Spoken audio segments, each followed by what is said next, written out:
Dan selain Richard Eliezer juga sudah berangkat bersama dengan Richard Eliezer ada Irfan Widianto. Nah, ini gambar yang juga kami dapatkan beberapa saat yang lalu. Ada dalam 2 mobil tahanan yang terpisah tampaknya. Kalau kita lihat dari gambar yang saat ini sedang Anda ikuti. Dan selalu Richard Eliezer selain pengawalan dari kepolisian, Kejaksaan Agung, juga ada tim dari LPSK. Dalam upayanya Richard Eliezer juga berharap permohonan justice kolaboratornya yang terus dipantau oleh berbagai pihak, terutama oleh majelis hakim, ini bisa dikabulkan. Salah satunya mungkin nanti akan kita dengarkan dalam pembacaan tuntutan dari jaksa penuntut umum.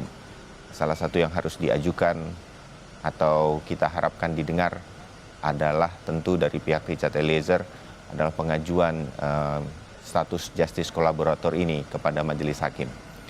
Dan saudara, sambil menunggu para terdakwa tiba nanti di Pengadilan Negeri Jakarta Selatan, kita sekarang sudah tersambung dengan narasumber kami yang bergabung secara daring untuk Breaking News Kompas TV. Ada Roni Talapesi, penasihat hukum dari Richard Eliezer, dan juga Profesor Suparji Ahmad, pakar hukum dari Universitas Al-Azhar Indonesia Jakarta. Prof. Suparji, Bang Roni, selamat pagi, salam sehat. Salam sehat. Iya. Bung Roni tampaknya... Selamat pagi Mas Bayu. Sekarang suaranya sudah terdengar. Terima kasih untuk waktunya. Bung Roni, sebelum ke kemungkinan tuntutan atau harapan dari Richard Eliezer terutama, yang juga sekali lagi ingin kita tunggu, benar ya, hari ini itu diharapkan juga jaksa penuntut umum akan mengajukan permohonan justice kolaborator. Mungkin jelasnya dari Anda, Bung Roni.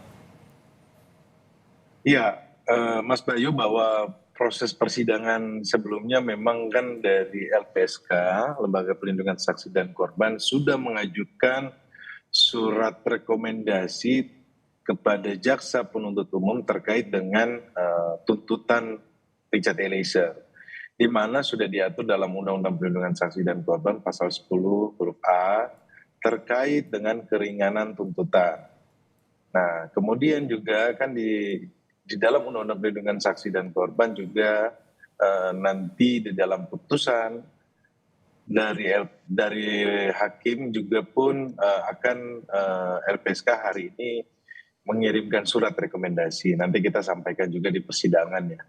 Karena di dalam Undang-Undang Perlindungan Saksi dan Korban itu kan hakim bisa memutus dengan pidana bebas bersyarat, pidana percobaan ataupun pidana ringan, seringan mungkin. Nah, itu sebenarnya ada di dalam Undang-Undang Perlindungan Saksi dan Korban.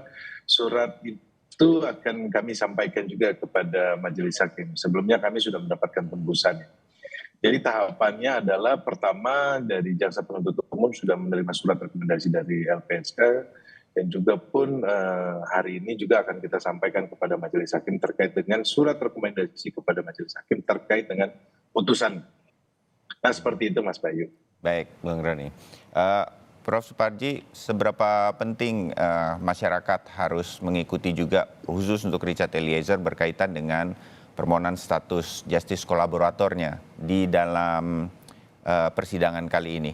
Karena saya menyebutnya begini, tanpa keterangan dari Richard Eliezer, kasus pembunuhan ini tampaknya tidak akan terkuak sedemikian rupa. Prof. Suparji. Ya, saya kira ini menjadi salah satu faktor yang ditunggu oleh publik ya. Apakah dikabulkan atau tidak tentang permohonan JC.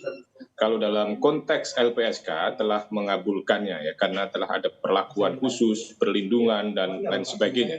Nah, berkaitan dengan tuntutan dan putusan nanti, dalam pandangan saya mestinya ini dikabulkan terlepas dari berbagai kontroversi.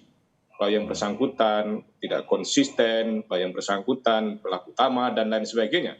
Saya kira itu adalah pendekatan teoritis saja yang situasinya adalah debatable. Tetapi yang paling substansial bahwa peran dan kontribusi Eliezer sangat signifikan Karena apa? Karena berkat dari keberanian pengakuan yang bersangkutan, di tengah berbagai mungkin ancaman atau kemudian ketakutan dan sebagainya, yang bersangkutan berani membongkar kasus ini. Yang kemudian pada akhirnya semua menjadi tahu bahwa ternyata ini adalah sebuah rekayasa kasus yang telah begitu menyita perhatian publik, begitu menimbulkan kegaduhan, dan begitu banyak orang yang kemudian harus menderita akibat kasus ini. Tanpa pengakuan Richard, maka semuanya akan masih menjadi misteri. Semuanya masih menjadi tanda tanya. Oleh karenanya, tentunya jaksa maupun hakim memberikan penghargaan khusus kepada yang bersangkutan.